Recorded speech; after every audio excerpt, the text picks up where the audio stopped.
ನೀವು ಒಬ್ಬ ಶಿಯಾನ್ ಸಾಯಿಸಿದ್ರೆ 70 ಕ್ರಿಶ್ಚಿಯನ್ಸ್ನ ಸಾಯಿಸಿದ ಹಾಗೆ ಅಂತ ಹೇಳ್ತಾರೆ. ಈ ಅವರ ಹೇಳಿಕೆ ಏನಿದೆ 40,000 ಶಿಯಾಗಳ ಮ್ಯಾಸಕರ್ಗೆ ಕಾರಣವಾಗುತ್ತೆ. ಇದೇ ರೀತಿ ಟಿಪ್ಪು ಸುಲ್ತಾನ್ ಸಹ ನಾನು ಒಂದು ವಿಡಿಯೋದಲ್ಲಿ ಹೇಳಿದ್ದೇನೆ, ಈ ಸೂನಿಯಾಗಿದ್ದಂತಹ ಟಿಪ್ಪು ಶಿಯಾಸ್ ಯಾರ್ಯಾರು ಇದ್ದರೂ ಅವನ ರಾಜ್ಯದಲ್ಲಿ ಅವ್ರನ್ನೆಲ್ಲ ಸಹ ಮ್ಯಾಸಿಕರ್ ಮಾಡಿ ಅಂತ ಹೇಳಿ ಫತ್ವಾ ಹೊರಡಿಸಿದ್ದ. ಅದಕ್ಕೂ ಸಹ ಕರ್ನಾಟಕವು ಸಾಕ್ಷಿಯಾಗಿತ್ತು. ನೀವು ಔರಂಗಜೇಬ್ ಕಾಲದಲ್ಲಿ 1, 2, 3 ಅಲ್ಲ, ಸುಮಾರು 1.5 ಲಕ್ಷ ಜನ ಶಿಯಾಸ್ನ ಮ್ಯಾಸಿಕರ್ ಮಾಡಿದ್ರು ಅನ್ನೋದಕ್ಕೆ ಭಾರತದಲ್ಲಿ ಪುರಾವೆಗಳು ಸಿಗ್ತಾ ಹೋಗ್ತದೆ. ಇಡೀ ವಿಶ್ವದಾದ್ಯಂತ ಅನೇಕ ಕಾರಣಗಳಿಗೆ ಕಾನ್ಫ್ಲಿಕ್ಟ್ ಝೋನ್ಸ್ ಕ್ರಿಯೇಟ್ ಆಗಿದೆ. One of the main conflict zones ಈ ಇಸ್ಲಾಂ ವರ್ಲ್ಡ್ ಒಳಗಡೆ ಇರತಕ್ಕಂತಹ ಸೂನಿ ಶಿಯಾ ಗಲಾಟೆ ಅಥವಾ ಸೂನೀಸು ಮಾಡ್ತಕ್ಕಂತಹ ಅಟ್ರಾಸಿಟೀಸು ಅಹಮದೀಸ್ ಮೇಲೆ, ಕುರ್ದುಸ್ ಮೇಲೆ ಮತ್ತು ಡೋರ್ಕೋ ಮುಸ್ಲಿಮ್ಸ್ ಮೇಲೆ, ಅಲ್ವಾಯ ಮುಸ್ಲಿಮ್ಸ್ ಮೇಲೆ ಈ ರೀತಿ. ಈಗ ಇದು ಯಾಕೆ ಪ್ರಾರಂಭ ಆಯಿತು, ಎಲ್ಲಿಂದ ಪ್ರಾರಂಭ ಆಯಿತು ಅಂತ ಹೇಳಿದಾಗ ಅನೇಕ ನಮಗೆ ಕಾರಣಗಳು ಸಿಗ್ತವೆ. ಹಾಗೆ ಅದರ ಜೊತೆಗೆ ಎಲ್ಲೆಲ್ಲಿ ಮ್ಯಾಸಿಕರ್ಸ್ ಆಗಿದೆ, ಹೇಗೆ ಇವರು ಸೂನೀಸು ಶಿಯಾಸ್ನ ಡಾಮಿನೇಟ್ ಮಾಡಿದ್ದಾರೆ ಅನ್ನತಕ್ಕಂತಹ ವಿಚಾರವನ್ನು ತಮ್ಮ ಮುಂದೆ ಮಂಡನೆ ಮಾಡಲಿಕ್ಕೋಸ್ಕರ ಬಂದಿದ್ದೇನೆ. ಮೊದಲಿಗೆ ಓಟ್ಮಾನ್ ಎಂಪೈರ್ನ ಸುಲ್ತಾನ್ ಸುಲೇಮಿ 1514ರಲ್ಲಿ ಒಂದು ಫತ್ವಾ ಮಾಡಿ ಅವತ್ತು ಹೇಳ್ತಾರೆ, ನೀವು ಒಬ್ಬ ಶಿಯಾನ್ ಸಾಯಿಸಿದ್ರೆ 70 ಕ್ರಿಶ್ಚಿಯನ್ಸ್ನ ಸಾಯಿಸಿದ ಹಾಗೆ ಅಂತ ಹೇಳ್ತಾರೆ. ಈ ಅವರ ಹೇಳಿಕೆ ಏನಿದೆ 40,000 ಶಿಯಾಗಳ ಮ್ಯಾಸಕರ್ಗೆ ಕಾರಣವಾಗುತ್ತೆ. ಅದರಲ್ಲಿ ಅಲ್ವೀಸು ಮತ್ತು ಬಕ್ತೀಶ್ ಅಂತಕ್ಕಂತಹ ಒಂದು ಸೂನಿ ಟ್ರೈಬ್ ಸಹ ಮ್ಯಾಸಕರಲ್ಲಿ ಮರಣ ಪಡ್ತಾರೆ. ಅಂದರೆ ಇಷ್ಟರ ಮಟ್ಟಕ್ಕೆ ಅವರ ಅಟ್ರಾಸಿಟೀಸ್ ಇತ್ತು. ಈಗ ಮೊದಲಿಗೆ ಸೂನಿ ಅಂದರೆ ಏನು, ಶಿಯಾ ಅಂದರೆ ಏನು ಅಂತಕ್ಕಂತಹ ಅಷ್ಟು ವಿಚಾರಗಳನ್ನು ನಾವು ತಿಳ್ಕೊಳ್ತಾ ಹೋಗೋಣ. ಮೊಹಮ್ಮದ್ ಪ್ರೊಫೇಟ್ ಅವರು, ಪೈಗಂಬರವರು 632ರಲ್ಲಿ ಸ್ವರ್ಗಲೋಕವನ್ನು ಪ್ರಾಪ್ತಿಯಾಗುತ್ತೆ ಅವ್ರಿಗೆ. ಆಗ ಅವ್ರನ್ನ ನಂತರದಲ್ಲಿ ಯಾರು ಇಸ್ಲಾಂ ಜಗತ್ತನ್ನು ಮುನ್ನಡೆಸಬೇಕು ಅಂದರೆ ಅದಕ್ಕೆ ಅವರು ಕ್ಯಾಲಿಫ್ ಅಂತ ಹೇಳ್ತಾರೆ. ಆ ಕ್ಯಾಲಿಫ್ ಯಾರಾಗಬೇಕು ಅನ್ನತಕ್ಕಂತಹದನ್ನು ಮಂಡನೆ ವಿಚಾರ ಬರ್ತದೆ. ಅವರ ಒಡನಾಡಿಗಳಾದಂತಹ 3 ಸ್ನೇಹಿತರು ಇರ್ತಾರೆ ಅವರಿಗೆ, ಅವರುಗಳು ನಡೆಸಬೇಕಾ ಅಥವಾ ಅವರ ಹಳಿಯ ನಡೆಸಬೇಕಾ ಅನ್ನತಕ್ಕಂಥ ವಿಚಾರ ಬರುತ್ತೆ. ಆದರೆ ಎಲ್ಲೋ ಒಂದು ಕಡೆ ಈ ಯಾರು ಪ್ರಾಕ್ಟೀಸಸ್ ಆಫ್ ಥಾಟ್ಸ್ ಅಂತಕ್ಕಂತಹ ವಿಚಾರ ಇಟ್ಕೊಂಡು ಸೂನಿಸಮ್ನ ಯಾರು ಪ್ರೊಫೇಟ್ ಅವರ ಸ್ನೇಹಿತರು ಯಾರಿರ್ತಾರೆ, ಅಂದರೆ ಫ್ಯಾಮಿಲಿ ಕೈಯಲ್ಲಿ ಹೋಗಬಾರ್ದು ಸಕ್ಸೆಷನ್ನು, ಇದು ಎಲ್ಲರೂ ಸಹ ಡೆಮಾಕ್ರೆಟಿಕಲ್ಲಾಗಿ ನಾವು ಮಾಡ್ತೀವಿ ಅಂತಕ್ಕಂತಹ ಒಂದು ವಿಚಾರಧಾರೆ ಇಟ್ಕೊಂಡು ಸೂನಿಸಮ್ ಉಟ್ಕೊಂಡ್ರೆ ಲೀನೇಜ್ ಫ್ಯಾಮಿಲಿ ಡೈನಾಸ್ಟಿ ಒಳಗಡೆ ಇರಬೇಕು ಅಂತ ಒಂದು ಕಾರಣ ಇಟ್ಕೊಂಡು ಶಿಯಾಯಿಸಮ್ ಉಟ್ಕೊಳ್ಳುತ್ತೆ. ಅಷ್ಟು ಸುಲಭವಾಗೇನು ಥಾಟ್ಸ್ ಏನು ಉಟ್ಕೊಳ್ಳಲ್ಲ. ಮೊದಲಿಗೆ ಅಲ್ಲೇನಾಗುತ್ತೆ ಅಂದರೆ ಅಬೂಬಕರ್ ಅಬ್ದುಲ್ಲಾ ಇಬಾನ್ ಉತ್ಮಾನ್ ಅಂತಕ್ಕಂಥವರು 2 ವರ್ಷಗಳ ಕಾಲ ಇಸ್ಲಾಂ ವರ್ಲ್ಡನ್ನ ಮುನ್ನಡೆಸ್ತಾರೆ ಕ್ಯಾಲಿಫಾಗಿ. ತದನಂತರದಲ್ಲಿ ಉಮಾರ್ ಇಬಾನ್ ಅಲ್ ಕತೀಬಾ ಅಂತಕ್ಕಂಥವರು ಇನ್ನು 10 ವರ್ಷಗಳ ಕಾಲ ಕ್ಯಾಲಿಫಾಗಿ ನಡೆಸ್ತಾರೆ. ಅದಾದಮೇಲೆ ಉತ್ಮಾನ್ ಇಬಾನ್ ಅಫಾನ್ ಅಂತಕ್ಕಂಥವರು 12 ವರ್ಷಗಳ ಕಾಲ 644 656ವರೆಗೂ ಸಹ ಕ್ಯಾಲಿಫಾಗಿ ಇಸ್ಲಾಂ ವರ್ಲ್ಡ್ನ ನಡೆಸ್ತಾರೆ. ಇಷ್ಟರೊಳಗಡೆ ಏನಾಗಿರುತ್ತೆ ಅಂದರೆ ಈ ಡೊನೇಷನ್ಸು ಮತ್ತು ಪವರು ಎಲ್ಲ ಸಹ ಇಸ್ಲಾಂ ಜಗತ್ತನ್ನು ಆಕ್ರಮಿಸ್ಕೊಂಬಿಟ್ಟಿರುತ್ತೆ. ಅಂದರೆ ಎಲ್ಲರೂ ಸಹ ಇವರುಗಳಿಗೆ ಕ್ಯಾಲಿಫ್ಗೆ ಸರೆಂಡರ್ ಆಗಿರ್ತಾರೆ. ಈ ಶಿಯಾ ಮೂಮೆಂಟ್ನ ಸ್ಟಾರ್ಟ್ ಮಾಡಿದಂತಹ ಇವರ ಅಳಿಯ ಯಾರಿರ್ತಾರೆ, ಇವರಿಗೆ 4ನೇ ಕ್ಯಾಲಿಫ್ ಆಗಲಿಕ್ಕೆ ಅಂದರೆ ತುಂಬ ಹೋರಾಟಗಳು, ತುಂಬ ಪ್ರಯತ್ನಗಳು, ತುಂಬ ನೆಗೋಸಿಯೇಷನ್ಸು ಆದಮೇಲೆ ಅಲ್ ಇಬಾನ್ ಅಬಿ ತಾಲಿಬ್ ಅನ್ನತಕ್ಕಂಥವರು ಕ್ಯಾಲಿಫ್ ಆಗ್ತಾರೆ. ಅವರು ಈ ಕ್ಯಾಲಿಫ್ ಆದಾಗ ಏನಾಗ್ತದೆ ಅಂತಂದರೆ ಅದೇ ಟೈಮ್ನಲ್ಲೇ ಒಂದು ಉಮಯಬ್ ಡೈನಾಸ್ಟಿ ಡಮ್ಯಾಕಸ್ಸಲ್ಲಿ ಏನಿರುತ್ತೆ ಅಂದರೆ ಇವತ್ತಿನ ಇರಾಕಿನ ಪ್ರದೇಶ ಏನಿದೆ ಆ ಪ್ರದೇಶದಲ್ಲಿರ್ತಕ್ಕಂತಹ ಒಂದು ಡೈನಾಸ್ಟಿ ಯಾಜಿದ್ ಅನ್ನತಕ್ಕಂಥವರು ಅದರ ಸಾಮ್ರಾಟರಾಗಿರ್ತಾರೆ. ಅವರಿಗೆ ಇವರಿಗೆ ನೆಗೋಸಿಯೇಷನ್ಸ್ ಆಗ್ತದೆ. ನೆಗೋಸಿಯೇಷನ್ಸ್ ಆದಾಗ ಅವರ ಹಳಿಯ ಆದಂತಹ ಅಲಿ ಇಬಾನ್ ಅಬಿ ತಾಲಿಬ್ ಅಂತಕ್ಕಂಥವರು ಈಗ ಕ್ಯಾಲಿಫ್ ಆಗಲಿ, ತದನಂತರದಲ್ಲಿ ನಾವು ಯಾರು ಜಾಸ್ತಿ ದಿವಸ ಬದುಕ್ತೇವೆ ಅವರ ಮಕ್ಕಳು ಸಕ್ಸೆಷನ್ಗೆ ಅರ್ಹರು ಅಂತ ಹೇಳಿ ಒಂದು ಡೀಲ್ ಮಾಡ್ಕೊಳ್ತಾರೆ. ಆದರೆ ಈ ಅವರ ಪ್ರೊಫೆಟ್ ಅವ್ರ ಹಳಿಯ ಇರ್ತಾರೆ ಅಲಿ ಇಬಾನ್ ಅಬಿ ತಾಲಿಬ್ ಅಂತಕ್ಕಂಥವರ ಒಂದು ಹತ್ಯೆ ಆಗುತ್ತೆ.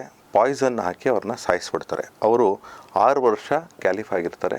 ಅವರ ಆಡಳಿತ ಮುಗಿದಿದ್ದ ಕೂಡಲೇ ಅದೇನಾಗ್ತದೆ ಅಂತಂದರೆ ಯೋನಬ್ ಡೈನಾಸ್ಟಿಯ ಹತ್ರ ಆ ಕ್ಯಾಲಿಫ್ನ ಹೊರಟೋಗುತ್ತೆ. ಯಾಕಂದರೆ ಅದು ಡೀಲ್ನ ಒಂದು ಪ್ರೊಸೆಸ್ಸು. ಆದರೆ ಅಲಿ ಇಬಾನ್ ಅವ್ರ ಮಕ್ಳು ಯಾರು ಇರ್ತಾರೆ, ಹಸನ್ ಮತ್ತು ಹುಸೈನ್ ಅಂತ ಇರ್ತಾರೆ. ಇವರಿಬ್ಬರು ಸಹ ನಾವು ರೈಟ್ ಸಕ್ಸೆಸರ್ಸು, ಪ್ರೊಫೆಟು ಸಹ ನಮ್ಮ ತಾತ ಆಗಬೇಕು, ಅದರಿಂದಾಗಿ ಈ ಕ್ಯಾಲಿಫ್ ಆಗತಕ್ಕಂಥ ಅರ್ಹತೆ ಇರೋದು ಯಾರಿಗಾದ್ರೂ ಇದ್ದರೆ ಅದು ನಮಗೆ ಅಂತ ಹೇಳಿ ಇವರು ಡಮ್ಯಾಕಸ್ ಮೇಲೆ, ಯಾಜಿದ್ ಮೇಲೆ ಒಂದು ಯುದ್ಧಕ್ಕೋಸ್ಕರವಾಗಿ ಹುಸೈನ್, 2ನೇ ಮಗ ಯಾರಿರ್ತಾರೆ ಹುಸೈನು, ಅವರು 72 ತನ್ನ ಟ್ರಸ್ಟೆಡ್ ಸೋಲ್ಜರ್ಸ್ನ ಕರ್ಕೊಂಡು ಈ ಡೊಮ್ಯಾಕಸ್ ಕಾರ್ಬಲಾ ಮೇಲೆ ಅಟ್ಯಾಕ್ ಮಾಡ್ತಾರೆ. ಕಾರ್ಬಲಾ ಅಂತಕ್ಕಂಥದ್ದು ಒಂದು ಸಿಟಿ. ಆ ಸಿಟಿ ಮೇಲೆ ಅಟ್ಯಾಕ್ ಮಾಡ್ತಾರೆ. ಆ ಸಿಟಿ ಮೇಲೆ ಅಟ್ಯಾಕ್ ಮಾಡಿದಾಗ ಈ 72 ಜನ ಹುಸೈನು ಸೇರಿಸ್ಕೊಂಡು ಯಾಜಿದ್ ಅನ್ನೋರು ಅವರ ಹತ್ಯೆ ಮಾಡ್ತಾರೆ. ಈ ಹತ್ಯೆ ಮಾಡಿದ್ದೆ ಅಲ್ಲ, ಅವರು ಈ ಯಾವ ದಾರಿನಲ್ಲಿ ಅವರು ಮೆಕ್ಕಾಯಿಂದ ಕಾರ್ಬಲಾಗೆ ಬಂದಿದ್ರು ಆ ದಾರಿನಲ್ಲೂ ಸಹ ಅನೇಕ ಜನಗಳನ್ನು ಕೊಲ್ತಾರೆ, ಹೆಣ್ಮಕ್ಕಳನ್ನ ಸ್ಟ್ರಿಪ್ ಮಾಡ್ತಾರೆ. ಯಾವ ರೀತಿ ಹೀಯಾಳಿಸ್ಬೇಕು, ಯಾವ ರೀತಿ ಅಟ್ರಾಸಿಟೀಸ್ ನಿಮ್ಗೆ ಇವತ್ತು ಯಾವ ಸಮಾಜದಲ್ಲಿದೆ ಅದೇ ಆ ಸಮಾಜದಲ್ಲೂ ಆಗಿತ್ತು. ಅಂತಹ ಒಂದು ಸಂದರ್ಭದಲ್ಲಿ ಈ ಹುಸೈನ್ ಅವರ ಹತ್ಯೆ ಏನಾಗ್ತದೆ ಅದನ್ನು ಈ ಶಿಯಾ ಮುಸ್ಲಿಮ್ಸು ಮೊಹರಮ್ ಆಗಿ ಇವತ್ತಿಗೂ ಸಹ ಆಚರಣೆ ಮಾಡ್ತಾರೆ. ಮೊಹರಮ್ ಅಂದರೆ ಗೊತ್ತಿದೆ ಅನ್ಕೊತೀನಿ ತಮಗೆಲ್ಲರಿಗೂ ಸಹ. ಕಪ್ಪು ಬಟ್ಟೆ ಧರಿಸಿ ತಮ್ಮನ್ನು ತಾವು ಶಿಕ್ಷಿಸ್ಕೊಳ್ಳೋದು ಅಂತಕ್ಕಂತಹ ಒಂದು ಪದ್ಧತಿ ಇದೆ. ಭಾರತದಲ್ಲೂ ಸಹ ಆಚರಣೆ ಮಾಡ್ತಾರೆ. ಇಂತಹ ಮೊಹರಮ್ನ ಆಚರಣೆ ಅನೇಕ ಕ್ಲಾಶಸ್ ಬಿಟ್ವೀನ್ ಸುನ್ನಿ ಆ್ಯಂಡ್ ಶಿಯಾಗೆ ಕಾರಣವಾಗಿದೆ, ಭಾರತದಲ್ಲೂ ಸಹ. ಅದನ್ನು ಮುಂದೆ ವಿಸ್ತಾರವಾಗಿ ಹೇಳ್ತೇನೆ. ಈ ಒಂದು ಫೈಟ್ ಏನಾಗಿತ್ತು ಅಂತಂದರೆ ಶಿಯಾ ಮತ್ತು ಸುನ್ನಿ ಕಾನ್ಫ್ಲಿಕ್ಟ್ನ ಫೌಂಡೇಶನ್ ಆಗಿತ್ತು, ಅಂದರೆ ದೊಡ್ಡ ಮಟ್ಟಕ್ಕೆ. ತದನಂತರದಲ್ಲಿ ಏನಾಗ್ತದೆ ಅಂದರೆ ಈ ಯಾಜಿದ್ ಅವರ ಕುಟುಂಬ, ಈ ಉಮಿಯಾದ್ ಕುಟುಂಬ ಏನಿದೆ 661ರಿಂದ 750ವರೆಗೂ ಸಹ ಇವರೇ ಕ್ಯಾಲಿಫ್ಸ್ ಆಗಿ, ಅಂದರೆ ಅವರ ಸಕ್ಸೆಷನ್ಸೇ ಕ್ಯಾಲಿಫ್ಸ್ ಆಗಿರ್ತಾರೆ. ಅವರು ಯಾವುದೋ ಒಂದು ಕಾಲದಲ್ಲಿ ವೀಕ್ ಆಗ್ತಾ ಹೋಗ್ತಾರೆ. ವೀಕ್ ಆದಾಗ ಅವರ ಜಾಗವನ್ನು ತೆಗೆದುಕೊಂಡಿದ್ದು ಈ ಹಬಿಸಾಬ್ ಡೈನಾಸ್ಟಿ ಬಾಗ್ದಾದಲ್ಲಿರ್ತಕ್ಕಂತಹದ್ದು. 750ರಿಂದ 1258ವರೆಗೂ ಸಹ ಅವರು ಕ್ಯಾಲಿಫ್ಸ್ ಆಗಿರ್ತಾರೆ. 1881ರಲ್ಲೇ ಸಹ ಈ ಓಟ್ಮಾನ್ ಎಂಪೈರ್ ಹುಟ್ಕೊಳ್ಳುತ್ತೆ. ಓಟ್ಮಾನ್ ಎಂಪೈರ್ ತನ್ನ ಶಕ್ತಿಯನ್ನು ಕೇಂದ್ರೀಕರಣ ಮಾಡಿಕೊಳ್ತಾ ಹೋಗ್ತದೆ. 1258ರಿಂದ ಹಿಡ್ಕೊಂಡು 1919ವರೆಗೂ ಸಹ ಈ ಓಟ್ಮಾನ್ ಎಂಪೈರ್ನ ಸುಲ್ತಾನ್ಸ್ ಯಾರಿರ್ತಾರೆ ಅವರೇ ಇಸ್ಲಾಂ ವರ್ಲ್ಡ್ಗೆ ಕ್ಯಾಲಿಫ್ಸ್ ಆಗಿ ಮುಂದುವರಿತಾರೆ. ಅಂದರೆ ಇದು ಕ್ಯಾಲಿಫ್ಸ್ನ ಸುನಿ ಕ್ಯಾಲಿಫ್ಸ್ನ ಹಿಸ್ಟ್ರಿ. ಆದರೆ ಶಿಯಾಸ್ಗೆ ಕ್ಯಾಲಿಫ್ ಇದ್ರ ಅಂತ ಹೇಳಿದ್ರೆ ಯಾವ ರೀತಿಯ ಡಾಮಿನೇಷನ್ ಆಗಿತ್ತು ಸುನಿ ಮುಸ್ಲಿಮ್ಸಿಂದ ಶಿಯಾಸ್ ಮೇಲೆ ಅಂತ ಹೇಳಿದ್ರೆ ಇವರನ್ನು ಅವರು 3rd ಗ್ರೇಡ್ ಸಿಟಿಸನ್ ಆಗಿ ನೋಡ್ತಾ ಇದ್ರು. ಮತ್ತು ಇವರನ್ನು ಅವರು ಹಿಂದೂಗಳು ಮತ್ತು ಕ್ರಿಶ್ಚಿಯನ್ರಿಗಿಂತ ಜಾಸ್ತಿ ವೈರಿಗಳಾಗಿ ನೋಡ್ತಾ ಇದ್ರು. ಅದಕ್ಕೆ ಅನೇಕ ನಮ್ಮ ಹತ್ರ ಹಿಸ್ಟ್ರಿ ರೆಕಾರ್ಡ್ಸು ಎಲ್ಲವೂ ಸಹ ನಾನು ಕೊಟ್ಕೊಳ್ತಾ ಹೋಗ್ತೇನೆ. ಒಂದಷ್ಟು ವಿಚಾರಗಳನ್ನು ಮಂಡನೆ ಮಾಡಲಿಕ್ಕೆ ಪ್ರಯತ್ನವನ್ನು ಮಾಡ್ತಾ ಹೋಗ್ತೇನೆ. ಈಗ ನಾನು ಆಗ್ಲೇ ಹೇಳಿದಾಗೆ ಓಟ್ಮಾನ್ ಎಂಪೈರ್ ಆದಂತಹ ಮ್ಯಾಸಿಕರ್ಸ್ ಏನಿತ್ತು, ಒಬ್ಬ ನೀವು ಶಿಯಾನ್ ಸಾಯಿಸಿದ್ರೆ 70 ಕ್ರಿಶ್ಚಿಯನ್ಸ್ನ ಸಾಯಿಸ್ದಾಗೆ ಅಂತ ಹೇಳಿ ಫತ್ವಾ ಹೊಡಿಸಿರ್ತಾರೆ. 40,000 ಜನ 16ನೇ ಶತಮಾನದಲ್ಲೇ ಮರಣ ಹೊಂದಲಿಕ್ಕೆ ಕಾರಣವಾಗಿರುತ್ತೆ. ಬಾಗ್ದಾದಲ್ಲಂತೂ ಸಹ ಅವ್ರ ಮೇಲೆ ಆದಂತಹ ಅಟ್ರಾಸಿಟೀಸ್ಗೆ ಅನೇಕ ಸಾಕ್ಷಿಗಳು ಇವತ್ತಿಗೂ ಪುರಾವೆಗಳು ಸಿಗ್ತವೆ. ಶಿಯಾ ಮತ್ತು ಸುನೀಸ್ಗೆ ಅನೇಕ ವಿಚಾರಗಳಲ್ಲಿ ಅವರವ್ರದ್ದೇ ಆದಂತಹ ನಿಲುವುಗಳಿವೆ. Practice, religion practice, doctrine, theology, views, rituals, law, ಹಾಗೆ ಪಿಲ್ಲರ್ಸ್ ಆಫ್ ಇಸ್ಲಾಮು, ಜಕಾತ್ ಅಂದರೆ ದಾನ ಕೊಡ್ತಕ್ಕಂತಹ ವಿಚಾರವಾಗಿ, ಪ್ರೇಯರ್ಸು. ಅವರು ಈಗ ಸುನೀಸ್ ಏನು ಮಾಡ್ತಾರೆ, ತಮ್ಮ ಕೈಯನ್ನು ಹೊಟ್ಟೆ ಮೇಲೆ ಇಟ್ಕೊಳ್ತಾರೆ. ಶಿಯಾಸು ಸೈಡಲ್ಲಿ ಇಟ್ಕೊಳ್ತಾರೆ. ಶಿಯಾಸು ಬ್ಲ್ಯಾಕ್ ರೋಪ್ನ ತಮ್ಮ ತಲೆ ಮೇಲೆ ಇಟ್ಕೊಳ್ತಾರೆ. ಸುನೀಸು ವೈಟ್ ರೋಪ್ನ ಇಟ್ಕೊಳ್ತಾರೆ. ಹೀಗೆ ಜಿಹಾದ್ ಅನ್ನತಕ್ಕಂತಹದ್ದು ಸಹ ಸುನೀಸ್ಗೆ ಬೇರೆ ಒಂದು ವಿಚಾರಗಳಾಗ್ತದೆ, ಶಿಯಾಸ್ಗೆ ಬೇರೆ ವಿಚಾರಗಳಾಗ್ತದೆ. ಅಂದರೆ ಎರಡರಲ್ಲೂ ಜಿಹಾದ್ ಇದೆ, ಎರಡರಲ್ಲೂ ಜಕಾತ್ ಇದೆ. ಆದರೂ ಸಹ ಅವರವರ ನಂಬಿಕೆಗಳಿಗೆ ಬೇರೆ ಬೇರೆ ಮಾಡ್ಕೊಂಡು ಹೋಗ್ತಾರೆ. ಅಟ್ರಾಸಿಟೀಸ್ನ ನಾವು 1, 2, 3 ಅಂತ ಕೌಂಟ್ ಮಾಡ್ತಾ ಹೋದರೆ ಸಾವಿರಾರು ಅಟ್ರಾಸಿಟೀಸು ಯಾವ ಜಗತ್ತಲ್ಲಿಲ್ಲ ಅಂತಂದರೆ ಇಸ್ಲಾಂ ಜಗತ್ತಲ್ಲಿ ಅತಿ ಹೆಚ್ಚಾಗಿ ಕಾಣಿಸ್ತಕ್ಕಂತಹ ಅಟ್ರಾಸಿಟೀಸು ಸುನಿ ಶಿಯಾ ಕಾನ್ಫ್ಲಿಕ್ಟಲ್ಲಿ ನಮಗೆ ಕಾಣಿಸ್ತಾ ಹೋಗ್ತದೆ. ಟರ್ಕಿನಲ್ಲಿ ನೀವು ತೆಗೆದುಕೊಳ್ಳಿ, ಓಟ್ಮಾನ್ ಎಂಪೈರ್ ಎಲ್ಲಿತ್ತು ಅಲ್ಲಿ, ಬಾಗ್ದಾದಲ್ಲಿ ತೆಗೆದುಕೊಳ್ಳಿ, ಬಾಗ್ದಾದಲ್ಲಂತೂ ಅವ್ರನ್ನ ಡೆಸ್ಟ್ರಾಯ್ ಮಾಡಿರ್ತಕ್ಕಂತಹ ಪುರಾವೆಗಳು 1-2 ಅಲ್ಲ, ಸಾಕಷ್ಟು ಸಿಗ್ತಾ ಹೋಗ್ತದೆ. 1833 ಹೇಡಿನಲ್ಲಿಂದ ಹಿಡ್ಕೊಂಡು 1258ವರೆಗೂ ಬನ್ನಿ, ಆವಾಗಲೂ ಸಹ ಈ ಮ್ಯಾಸಿಕರ್ಸು ಕಂಟಿನ್ಯೂಸ್ ಆಗಿ ಹಾಕ್ಕೊಂಬಂತು. ಈ ಉಮಿಯಾದ ಡೈನಾಸ್ಟಿನಲ್ಲಿ ಮತ್ತು ಓಟ್ಮಾನ್ ಎಂಪೈರಲ್ಲೂ ಸಹ ಅನೇಕ ಜನ ಸಾವಿಗೆ ಈಡಾಗಿದ್ದರು ಶಿಯಾಸು. ಈ ಶಮೀಕ್ ಅಂತಕ್ಕಂತಹ ಒಂದು ಅಜರ್ಬೈಜಾನ್ ಇವತ್ತು ಏನಿದೆ, ಅಲ್ಲೂ ಸಹ 15,000 ಶಿಯಾಸ್ನ ಸಾಯಿಸಿದ್ರು ಅಂತ ಹೇಳಿ ರೆಕಾರ್ಡ್ ಸಿಗ್ತದೆ. 1721 18th ಆಗಸ್ಟು 4,000ದಿಂದ 5,000 ಶಿಯಾಸ್ನ ತದನಂತರದಲ್ಲಿ ಒಂದೇ ದಿವಸ ಮ್ಯಾಸಿಕರ್ ಮಾಡಿದ್ರು ಅಂತಕ್ಕಂತಹದಕ್ಕೂ ಸಹ ರೆಕಾರ್ಡ್ ಸಿಗುತ್ತೆ. ಅಂದರೆ ಇವತ್ತು ಅಜರ್ಬೈಜಾನ್ ಏನಿದೆ ಅಲ್ಲಿ, ಅಂದರೆ ಇವತ್ತು ಅಲ್ಲಿ ಸ್ವಲ್ಪ ಸೂನೀಸ್ ಇದ್ದಾರೆ, ಶಿಯಾಸು ಇದ್ದಾರೆ, ಆದರೆ ಇವತ್ತು 45 to 55% ಅಜರ್ಬೈಜಾನಲ್ಲಿ ಶಿಯಾಸ್ ಇದ್ದಾರೆ, ಆದರೆ ಸೂನೀಸ್ ಡಾಮಿನೇಷನ್ ಅಜರ್ಬೈಜಾನಲ್ಲೂ ಸಹ ಇವತ್ತಿಗೂ ನಡೀತಾ ಇದೆ. ಇನ್ನು ಕಾರ್ಬಲಾದಲ್ಲಿ ಅಂದರೆ ಹಿಂದೆ ಆದಂತಹ ವಿಚಾರ ಬಿಟ್ಟು 1802ರಲ್ಲಿ 12,000 ವಹಾಬಿ ಸೂನೀಸು 2ರಿಂದ 5,000 ಶಿಯಾಸ್ನ ಮ್ಯಾಸಿಕರ್ ಮಾಡಿದ್ರು ಅಂತಕ್ಕಂತಹ ರೆಕಾರ್ಡ್ಸು ಇವತ್ತಿಗೂ ಸಹ ಅಲ್ಲಿ ರೆಕಾರ್ಡ್ಸಾಗಿ ಉಳ್ಕೊಂಡಿವೆ. ಅಲ್ಲಿ ಹೆಂಗೆ ಲೂಟ್ ಮಾಡಿದರು ಅಂದರೆ, ಒಂದು ಹೆಣ್ಣನ್ನು ಸಹ ಅವ್ರು ಬಿಟ್ಟಿರಲಿಲ್ಲ, ತಮ್ಮ ಜೊತೆ ಕದ್ಕೊಂಡೋಗಿದ್ರು. 12 ವರ್ಷದ ಹೆಣ್ಮಗಳನ್ನೂ ಸಹ ಬಿಟ್ಟಿರಲಿಲ್ಲ. ಅವರು ಅವರ ಏನೇನು ಸಿಕ್ತಿತ್ತು ಅವರ ಶಿಯಾಸ್ ಮನೆಗಳಲ್ಲಿ ಸೂನೀಸ್ ಎಲ್ಲವನ್ನೂ ಸಹ ಕಳ್ಳತನ ಮಾಡಿದರು ಅನ್ನೋದಕ್ಕೆ ಕಾರ್ಬಲಾ ಇವತ್ತಿಗೂ ಸಹ ಸಾಕ್ಷಿಯಾಗಿದೆ. ಇನ್ನು ಇಂಡಿಯನ್ ಸಬ್ ಕಾಂಟಿನೆಂಟಿಗೆ ಬಂದುಬಿಡಿ. ಯಾಕೆಂದರೆ ಇಂಡಿಯನ್ ಸಬ್ ಕಾಂಟಿನೆಂಟ್ ಅಂದರೆ ಬಾಂಗ್ಲಾದೇಶ, ಇಂಡಿಯಾ ಮತ್ತು ಪಾಕಿಸ್ತಾನ ಮತ್ತು ಈ ಕೆಲವು ಪ್ರದೇಶಗಳು ಅಂದರೆ ಬರ್ಮಾ ಆಗಿರ್ಬೋದು, ನೇಪಾಳ ಆಗಿರ್ಬೋದು, ಇಲ್ಲೆಲ್ಲ ಸಹ ಸುನಿ ಶಿಯಾ ಕಾನ್ಫ್ಲಿಕ್ಟ್ ಇತ್ತ ಅಂದರೆ ಖಂಡಿತವಾಗ್ಲೂ ತುಂಬ ಜಾಸ್ತಿಗೆ ಕಾರಣವಾಗಿತ್ತು. ಯಾಕೆಂತಂದರೆ ಮೆಡಿವಲ್ ಪೀರಿಯಡ್ ಅಂತಂದರೆ ಈ ಮೊಘಲರು ಸಹ ಸುನೀಸ್ ಆಗಿದ್ದರು. ಅವರು ಈ ಅಕ್ಬರ್ರ ಕಾಲದಲ್ಲಿ ಒಂದು ಕಾಲಘಟ್ಟ ಬಿಟ್ಟು ಮಿಕ್ಕಿದ್ದೆಲ್ಲ ಕಾಲಘಟ್ಟದಲ್ಲೂ, ಜಹಾಂಗೀರ್ ಕಾಲಘಟ್ಟ, ಶಾಜಹಾನ್ ಕಾಲಘಟ್ಟ, ಔರಂಗಜೇಬ್ ಕಾಲಘಟ್ಟ, ಇದರಲ್ಲೆಲ್ಲವೂ ಸಹ ಸೂನೀಸು ಶಿಯಾಸ್ ಮೇಲೆ ಡಾಮಿನೇಟ್ ಮಾಡಿದರು. ಇದೇ ರೀತಿ ಟಿಪ್ಪು ಸುಲ್ತಾನ್ ಸಹ ನಾನು ಒಂದು ವಿಡಿಯೋದಲ್ಲಿ ಹೇಳಿದ್ದೇನೆ, ಈ ಸೂನಿಯಾಗಿದ್ದಂತಹ ಟಿಪ್ಪು ಶಿಯಾಸ್ ಯಾರ್ಯಾರು ಇದ್ದರೂ ಅವನ ರಾಜ್ಯದಲ್ಲಿ ಅವ್ರನ್ನೆಲ್ಲ ಸಹ ಮ್ಯಾಸಿಕರ್ ಮಾಡಿ ಅಂತ ಹೇಳಿ ಫತ್ವಾ ಹೊರಡಿಸಿದ್ದ. ಅದಕ್ಕೂ ಸಹ ಕರ್ನಾಟಕವು ಸಾಕ್ಷಿಯಾಗಿತ್ತು. ನೀವು ಔರಂಗಜೇಬ್ ಕಾಲದಲ್ಲಿ 1, 2, 3 ಅಲ್ಲ, ಸುಮಾರು 1.5 ಲಕ್ಷ ಜನ ಶಿಯಾಸ್ನ ಮ್ಯಾಸಿಕರ್ ಮಾಡಿದ್ರು ಅನ್ನೋದಕ್ಕೆ ಭಾರತದಲ್ಲಿ ಪುರಾವೆಗಳು ಸಿಗ್ತಾ ಹೋಗ್ತದೆ. ಕಾಶ್ಮೀರ್ನಲ್ಲಿ ಹೋದರೆ ನೀವು ಕಾಶ್ಮೀರ್ನಲ್ಲಿ ಯಾವ ರೀತಿಯ ಆರ್ಗನೈಸ್ಡ್ ಅಟ್ಯಾಕ್ಸ್ ಆಗಿತ್ತು ಈ ಶಿಯಾಸ್ ಮೇಲೆ ಅಂತಂದರೆ, ಇವತ್ತು ನಾವು ಕಾಶ್ಮೀರಿ ಫೈಲ್ಸ್ ಏನು ನೋಡ್ತಾ ಇದ್ದೇವೆ ಇದು ಬರೀ ಹಿಂದೂಗಳ ಮೇಲೆ ಅಂದ್ಕೊಂಡಿದ್ವಿ ನಾವು, ಆದರೆ ಶಿಯಾಸ್ ಮೇಲೆ 18ನೇ ಶತಮಾನ 19ನೇ ಶತಮಾನದಲ್ಲೇ ಈ ಮ್ಯಾಸಿಕರ್ಸ್ ಆಗಿತ್ತು. ಇವರೆಲ್ಲರೂ ಸಹ ಐದರ ಬಾಗ್ದಾದ್ಗೆ ಓಡೋದ್ರು, ಇಲ್ಲ ಅಂತಂದರೆ ಕನ್ವರ್ಟ್ ಆಗಿ ಸೂನೀಸಾಗಿ ಕನ್ವರ್ಟ್ ಆದರು. ಅಂದರೆ ಇಸ್ಲಾಂನಲ್ಲೇ ಇಸ್ಲಾಮಾಗಿ ಕನ್ವರ್ಟ್ ಆಗಬೇಕು ಅಂತಹ ಒಂದು ಪರಿಸ್ಥಿತಿನ ಈ ಸೂನಿ ರೂಲರ್ಸು ಅಥವಾ ಸೂನಿಯನ್ನು ನಂಬಿರತಕ್ಕಂತಹವರು ಮಾಡಿದರು ಅಂತಕ್ಕಂಥ ವಿಚಾರ. ಹಾಗೆ ಲಕ್ನೋ ಬನ್ನಿ ಮತ್ತು ಪೆಷಾವರ್ ಬನ್ನಿ ಅಥವಾ ಅಲಹಾಬಾದ್ ಬನ್ನಿ, ಇಲ್ಲಿ ಎಲ್ಲ ಪ್ರದೇಶಗಳಲ್ಲೂ ಸಹ ಸೂನಿ ಶಿಯಾ ಗಲಾಟೆ ಮೊಹರಂ ದಿವಸ ಸತತವಾಗಿ ಹಾಕ್ಕೊಂಬಂತು. ಇನ್ಕ್ಲೂಡಿಂಗ್ 1989ರಲ್ಲೂ ಸಹ ಲಕ್ನೋ ಮೊಹರಂನ ಆಚರಣೆ ಮಾಡಬೇಕಾದಂತಹ ಸಂದರ್ಭದಲ್ಲಿ ಸೂನಿ ಶಿಯಾ ಗಲಾಟೆಗಳಿಗೆ ಸಾಕ್ಷಿಯಾಯಿತು. ಈ ಶಿಯಾಸ್ ಏನು ಮಾಡ್ತಾರೆ, ಬ್ಲ್ಯಾಕ್ ಕಲರ್ ಬಟ್ಟೆ ಹಾಕ್ಕೊಂಡು ಹೊರಡೋದಾದರೆ ಸೂನೀಸ್ ಏನು ಮಾಡ್ತಾರೆ ಅಂತಂದರೆ ಸುಮಾರು 20ನೇ ಶತಮಾನದಲ್ಲಿ ನಾವು ಯೆಲ್ಲೋ ಕಲರು ಮತ್ತು ವೈಟ್ ಕಲರ್ ಬಟ್ಟೆಗಳನ್ನ ಹಾಕ್ಕೊಂಡು ಮೊಹರಂ ಆಚರಣೆ ಮಾಡೋಣ. ಯಾಕಂತಂದರೆ ಹುಸೈನ್ ಅಲಿ ಅನ್ನತಕ್ಕಂಥವರು ಪ್ರೊಫೆಟ್ನ ಮೊಮ್ಮಗ ಆಗಿದ್ದರು. ಅವರ ಅತ್ತಿಯ ಹೆಣ್ಣು ಏನಾಗಿತ್ತು ಯಾಜಿದ್, ಅಂದರೆ ಸೂನಿಯ ಒಬ್ಬ ಡೈನಾಸ್ಟಿಕಲ್ ಕ್ಯಾಲಿಫ್ ಅವರು ಮಾಡಿದ್ರೂ ಸಹ ಇವರು ನಾವು ಅವರಿಗೆ ಗೌರವ ಸಲ್ಲಿಸಬೇಕು, ಹುಸೈನ್ ಅಲಿ ಅವ್ರಿಗೆ ಗೌರವ ಸಲ್ಲಿಸಬೇಕು ಅಂತ ಹೇಳಿ ಮೊಹರಂ ಆಚರಣೆ ಸೂನೀಸು ಸಹ ಮಾಡಲಿಕ್ಕೆ ಪ್ರಾರಂಭ ಮಾಡ್ತಾರೆ ಮೆಡಿವಲ್ ಪೀರಿಯಡಲ್ಲಿ, ಅಂದರೆ 15-16ನೇ ಶತಮಾನದಲ್ಲಿ. ಈ ರೀತಿ ಗಲಾಟೆಗಳಾಗಿ ಮೇಜರ್ ಇನ್ಸಿಡೆಂಟ್ಸ್ನ ನಾವು ನೋಡೋದಾದರೆ 1548, 1585, 1635, 1686, 1719, 1741, 1762, 1801, 1830, 1872 ಎಲ್ಲ ಇಶ್ವಿಗಳಲ್ಲೂ ಸಹ ಈ ಶಿಯಾಸ್ ಏನಿದ್ರು ಒಂದೊಂದು ಇಶ್ವಿನಲ್ಲೂ ಸಹ 10 1 ಲಕ್ಷ ಜನ ಸತ್ತಿದ್ರು. ಅಂದರೆ ಮ್ಯಾಸಿವ್ ಆಗಿ ಮ್ಯಾಸಿಕರ್ ಮಾಡಿದರು ಇವ್ರನ್ನ.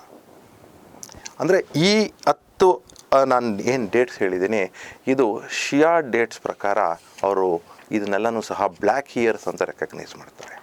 ಅಷ್ಟರ ಮಟ್ಟಕ್ಕೆ ಮ್ಯಾಸಿಕರ್ ಆಗಿದೆ ಅಂತ ಅವರ ಒಂದು ಬಿಲೀಫ್ಸ್ ಆಗಿತ್ತು. ಇಂಡಿಯಾದಲ್ಲೂ ಸಹ ಬೋರಾ ಮುಸ್ಲಿಮ್ಸ್ ಮೇಲೂ ಸಹ ಸುನ್ನಿ ಮುಸ್ಲಿಮ್ಸು 1 ಬಾರಿ 2 ಬಾರಿ ಅಲ್ಲ ಅನೇಕ ಬಾರಿ ಅಟ್ಯಾಕ್ ಮಾಡಿದರು. ಬೋರಾ ಮುಸ್ಲಿಮ್ಸು ತತ್ಸುಮಾರು ಔರಂಗಜೇಬ್ ಕಾಲದಲ್ಲಿ 700 ಜನ ಒಂದೇ ದಿವಸ ಮ್ಯಾಸಿಕರ್ ಆಗಿತ್ತು ಅಂತ ಹೇಳಿ ರೆಕಾರ್ಡ್ ಸಿಗ್ತವೆ. ಒಬ್ಬ ಕವಿ ಇದ್ದ ಶಾ ವಲಿಯನ್ ಅಂತ ಹೇಳಿ, ಈತ ಒಬ್ಬ ಸೂನಿ ರೈಟರ್ ಆಗಿದ್ದ. ಈತ ತನ್ನ ಪುಸ್ತಕಗಳಲ್ಲಿ ಬರೀತಾನೆ, ಶಿಯಾ ಫಾಲೋ ಮಾಡ್ತಕ್ಕಂತಹವರು ಹಂದಿಗೆ ಮತ್ತು ನಾಯಿಗಿಂತ ಕಡೆ ಅಂತ ಹೇಳಿ ಉಲ್ಲೇಖ ಮಾಡಿ ಬರೀತಾನೆ. ಅಂತಹ ಒಂದು ಅಟ್ರಾಸಿಟೀಸ್ಗೆ ಕಾರಣವಾಗಿತ್ತು ಆತನ ಲೇಖನಗಳು. ಈತನೂ ಸಹ ಔರಂಗಜೇಬ್ನ ಜಸ್ಟ್ ತಿರೋಕ್ಕಿಂತ ಮುಂಚೆ ಇವನು ಆ್ಯಕ್ಟಿವ್ ಆಗಿ ಪಾರ್ಟಿಸಿಪೇಟ್ ಮಾಡ್ತಾ ಇದ್ದ. ಈ ಅನೇಕ ಕಡೆ ಇದ್ದಂತಹ ನವಾಬ್ಸ್ ಯಾರಿದ್ದರು ಅಂದರೆ ಈ ಸಣ್ಣ ಸಣ್ಣ ಪ್ರಾಂತ್ಯದ ನವಾಬ್ರು ಯಾರಿದ್ದರು, ಮೊಘಲರ ಕೆಳಗಡೆನೋ ಅಥವಾ ಬೇರೆ ಬೇರೆಯವ್ರ ಕಡೆ, ಇವರೂ ಸಹ ಇದೇ ಧೋರಣೆಗಳನ್ನ ಇಟ್ಕೊಂಡಿದ್ರು. ಹಾಗಾದರೆ ನಾವು ಎಲ್ಲೂ ಸಹ ಶಿಯಾ ಕಿಂಗ್ಸ್ನ ಕಾಣಲಿಲ್ವಾ ಅಂತ ಹೇಳಿದ್ರೆ ಇದ್ದರು ಶಿಯಾ ಕಿಂಗ್ಸು 2 ಪ್ರಾಂತ್ಯಗಳಲ್ಲಿ. ಇವತ್ತು ಬಾಗ್ದಾದ್ ಅಂತಕ್ಕಂತಹದ್ದು ಒಂದು ಪ್ರಾಂತ್ಯದಲ್ಲಿ ಮತ್ತು ಅಜರ್ಬೈಜಾನ್ ಅನ್ನತಕ್ಕಂತಹ ಒಂದು ಪ್ರಾಂತ್ಯದಲ್ಲಿ ಮತ್ತು ಯೆಮೆನ್ ಅನ್ನತಕ್ಕಂತಹ ಒಂದು ಪ್ರಾಂತ್ಯದಲ್ಲೂ ಸಹ ಈ ಶಿಯಾ ಕಿಂಗ್ಸ್ ಇದ್ದರು. ಆದರೆ ಅವರಿಗೆ ಯಾವಾಗಲೂ ಸಹ ಸುನ್ನೀಸು ಅವ್ರನ್ನ ಡಾಮಿನೇಟ್ ಮಾಡ್ತಾಯಿದ್ರು. ಅದರಿಂದಾಗಿ ಅವರ ಈ ಪವರ್ ಏನಿದೆ ಅವ್ರ ಹತ್ರ ಕ್ರೋಢೀಕರಣ ಆಗ್ತಿರಲಿಲ್ಲ. ಅಂದರೆ ಈ ಸುನ್ನೀಸ್ ಏನಿದ್ದಾರೆ ಇವರು 78-80% ಇದ್ದಾರೆ ಇಡೀ ಜಗತ್ತಿನಾದ್ಯಂತ. ಭಾರತದಲ್ಲಿ ಇವರ ಸಂಖ್ಯೆ 90% ಇದೆ.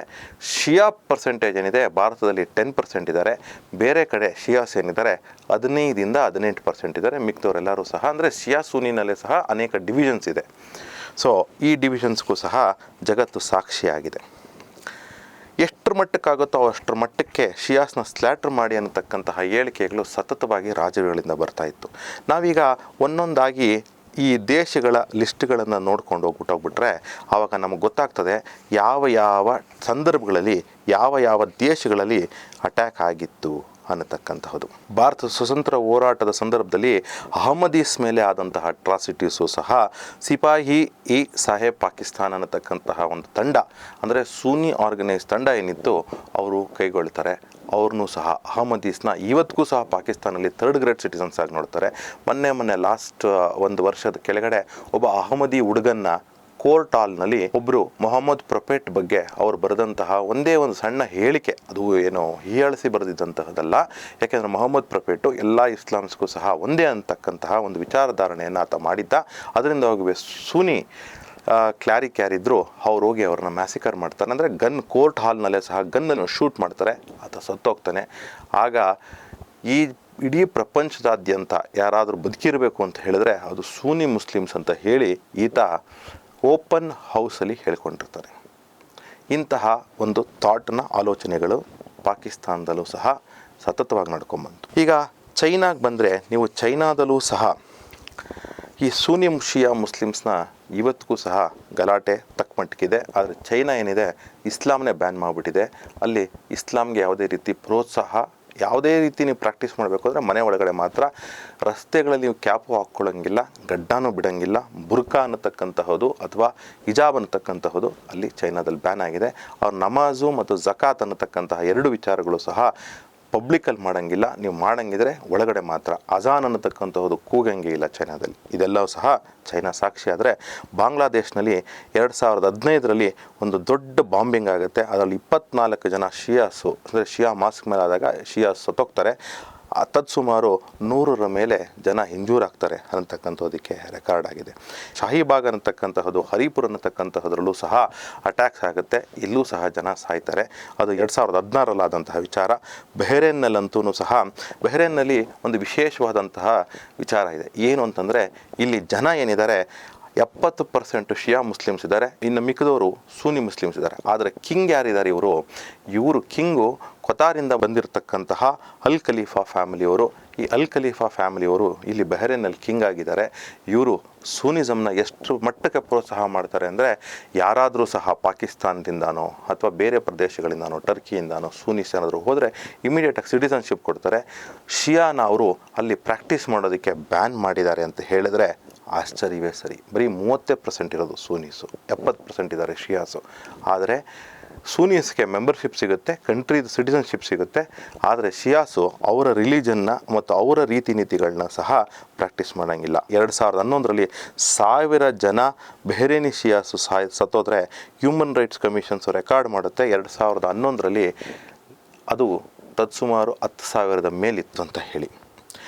ನೀವು ಸೌತ್ ಆಫ್ರಿಕಾದಲ್ಲಿ ಇರತಕ್ಕಂತಹ ಈ ಶಿಯಾ ಸುನಿ ಗಲಾಟೆ ಇಲ್ಲೂ ಇದೆ ಅಂತ ಹೇಳಿ ಹ್ಯೂಮನ್ ರೈಟ್ಸ್ ಕಮಿಷನ್ನವರು, ಯುನೈಟೆಡ್ ನೇಷನ್ನವರು ಅವರೊಂದು ಹೇಳಿಕೆ ಕೊಡ್ತಾರೆ.